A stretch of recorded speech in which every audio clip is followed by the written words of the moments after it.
Principle number one. Principle number one, all right? And I'm not going to write it because it's a little bit lengthy, so try and prepare. Principle number one, it is not what you make. And remember, these are principles. I want you to understand this. It is not what you make, but what you keep that determines financial success. Pay yourself first and save what you pay yourself. All right? Now, I'm not here today to give you a bunch of rules to follow. All right? Because everybody has rules. But rules will change based on situations. Principles don't. It doesn't matter how much money you have today in your bank account or how much income you have, it can work for you because it's a principle. All right? So understand this. Write this number down right next to the rule the principle we just wrote down. 10%. 10%. Set yourself on a goal every day. Every time I get an income, if someone gives me $1, I'm going to put 10 cents in a savings account. If someone gives me $100, I'm going to put $10 in a savings account. Because what you're doing is you are paying yourself first. You see, how many of you work hard for your money? We all do. And I am so tired of paying all the lender and all this mortgage and all this stuff first. Why don't I pay myself first? But set yourself on a minimum of 10%. Then learn to live off of 80% of your income. Learn to live off that. Pay 10% to your tithe. Pay 10% to yourself. That's important. It's vital to our life to make sure that we understand you can have some thinking. Better information leads to better results, leads to better habits, which leads to better results. Every day of the week. Learn to. Every time I get any income whatsoever, no matter where it's from, every time I get income in my bank account, immediately I do it. I go on my Chase Bank website. I go to transfer money. I transfer money, 10% of whatever I make, straight to my savings account. It's just what I've done now for the past 2 years, and it's amazing. The power of compounding that money over and over again, it starts to add up, and then you look at it and realize, wow, you know when that tax return comes at the end of the year, you do your taxes, and I hate doing that, because I remember when I was making this much money, I remember looking at that saying, man, I made $43,000, and I had $80 in my savings account? Right. Where did all that money go? Right? You understand that?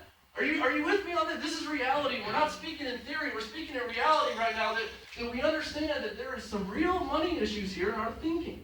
It starts right here, guys. It starts in your thinking, your information.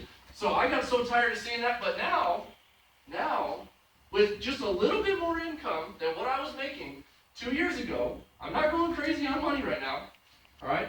But with a little bit more income, now that money is beginning to compound in my savings account as I just simply pay myself first.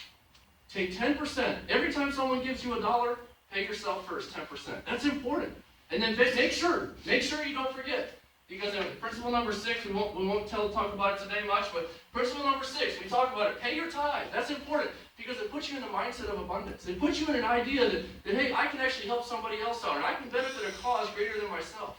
And that's important. And so I want to tell you that, number one, it's not what you make, but what you keep that determines financial success. It is not what you make, but what you keep that determines financial success. Pay yourself first and save what you pay yourself. It is not what you make, but what you keep that determines financial success. Pay yourself first and save what you pay yourself. All right? Financial fitness, like physical fitness. Now, how many of you have ever attended a gym before? Yeah, we've all tried that. Man, I'll tell you what, it's one of those things, like, I've tried it, man. It's one of those things like, man, that membership is so cool to have in your pocket, isn't it? You get that membership, but did you know that is not going to give me six-pack washboard abs and arms that look like some buff guy? That's not going to, having that membership is not going to make it work, is it? It's actually showing up every day for the gym. And by the way, showing up just for 1 month is not going to make that happen either. In your life, financially, it's not going to make that happen. But it's the thinking that develops in that first period of time. The hardest month to get started in anything is the first one. First month of college, the hardest month, time to get started is the first one. It's the hardest one. And so, but it's possible, guys. It's so possible because we can understand if I get better information, I can develop better habits, which can always lead to better results in my life. All right? So number one, we said, it is not what you make, but what you keep that determines financial success. Pay yourself first and save what you pay yourself. Guys, learn to save. Learn to save. It's possible to do that. And how many of you think if you had somebody sitting next to you, somebody accountable, somebody that can say, they're not going to be your boss, they're not going to be a manager, they're going to be somebody that maybe you're okay with them understanding your financial situation. And you're okay. How many of you would be all right if you got a phone call that said, hey, did you save 10% this week? How many of you are all right with that? Me? Oh, man. Wouldn't that make a difference? Because they said that 80% of people that hold themselves accountable to a person instead of a program, they hold themselves accountable to an actual person, succeed at their goals. 80%. Would you want to increase those odds? I absolutely would. And so that's the kind of idea that we're talking about. Number 2, and this is actually principle number 4, but the second one we're going to cover today. Number 2, and this one here, every time I talk about this one, and I talk about it to a lot of people. I mean, I've probably spoken to over 6,000 people in the last 2 years about this idea, and it's amazing. Every time I say this one, every single time, it's amazing. They always give that laugh, like, ha, that nervous laugh, like, ha, you're right, but I won't admit it, right? So I'm going to give this to you, warning in advance, this is what's going to happen, all right? Number 4, stop getting financial advice from broke people. Get it only from people whose finances you want to emulate. All right? Now this is stupid simple, all right? So stop getting advice from broke people. All right? That's a simple principle. And I am so glad because that principle, number 4, when I read that principle in July of 2015, when I read that principle, I was like, all right, so here's what I'm going to do. All right? You don't have to do it today, but I recommend you do it. Take 5 people, all right? Take 5 people in your life that you associate with. Now, we kind of started a little bit already, all right, at the very beginning, okay? Take 5 people that you associate with and write their names down, all right? For me, it was my dad, was one of them. That's the broke people.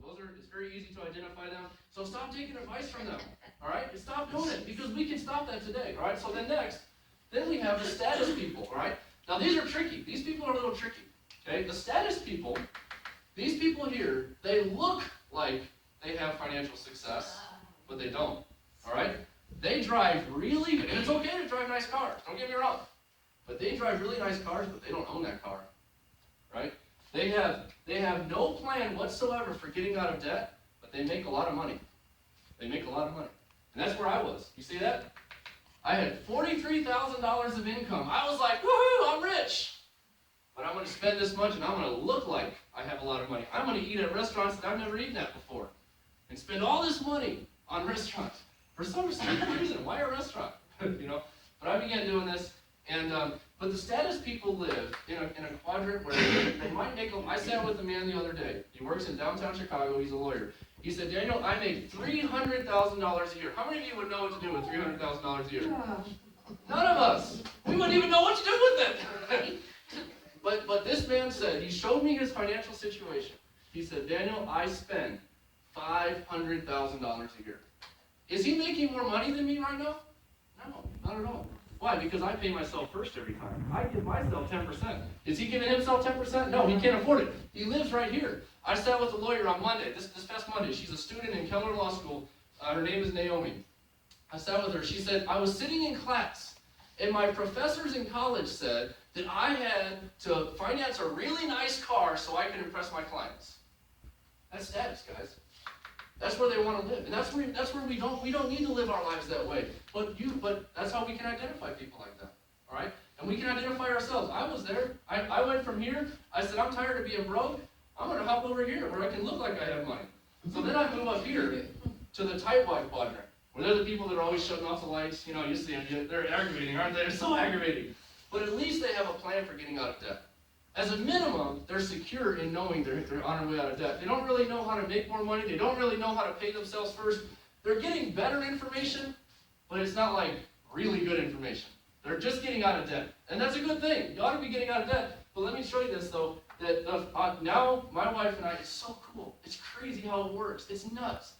Well on our way to understanding the principles of actually being completely out of debt and actually increasing our income, and it's amazing what the Lord has brought our way in the past couple months. So number 4, we said, stop getting financial advice from broke people. Stop getting financial advice, only get it from people whose finances you want to emulate. And this is the last one I want to talk about. This is the most important one, I believe, with all my heart. Principle number 9. Principle number 9. Financially fit people are avid readers and consistently, that's a key word, invest in themselves by increasing their financial and leadership education, skills, experience, knowledge, and ability. I'll read it again. Financially fit people are avid readers and consistently invest in themselves by increasing their financial and leadership education, skills, experience, knowledge, and ability. Did you guys catch all that? Can you read it again? Guys got it? Financially fit people are avid readers and consistently invest in themselves by increasing their financial and leadership education, skills, experience, knowledge, and ability. Skills, experience, knowledge, and ability. Financially fit people understand this. People that are paying themselves first. People that are not getting advice from broke people start to understand these principles. Lynn and I are reading this book together. I just finished it a couple weeks ago, and Lynn's been reading it herself. And this is a powerful book. Miss Miller. Miss Miller. Oh, sorry, Miss Miller. I'm sorry. I apologize. They don't call me Miss Miller.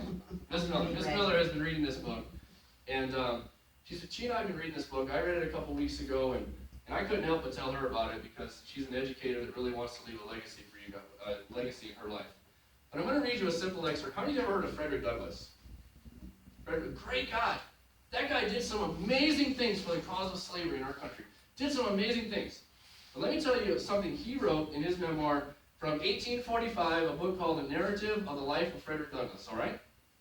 And listen carefully. The more I read, the more I was led to abhor and detest my enslavers. Think about where we are financially. Think about the borrower as slave to the lender, servant to the lender, okay? The more I read, the more I was led to abhor and detest my enslavers. I could regard them in no other light than a band of successful robbers who left their homes and gone to Africa and stole us away from our homes in a strange land, reduced us to slavery. I loathed them as being the meanest as well as the most wicked of men.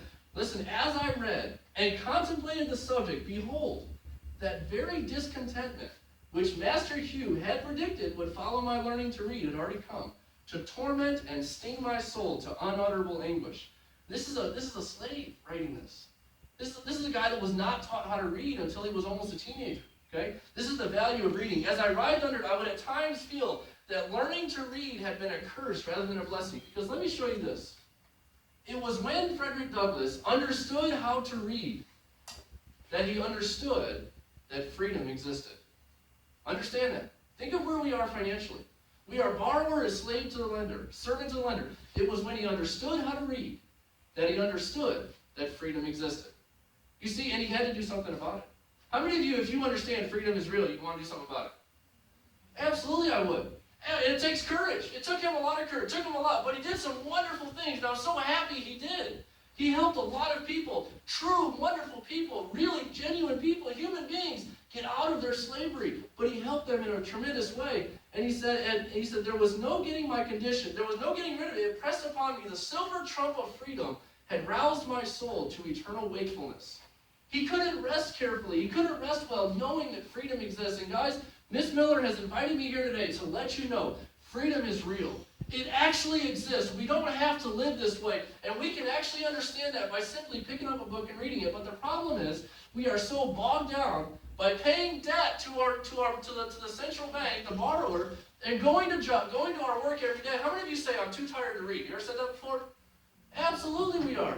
But it's designed that way, guys. The financial matrix is designed to keep you at work away from doing something that matters, like reading a book and picking up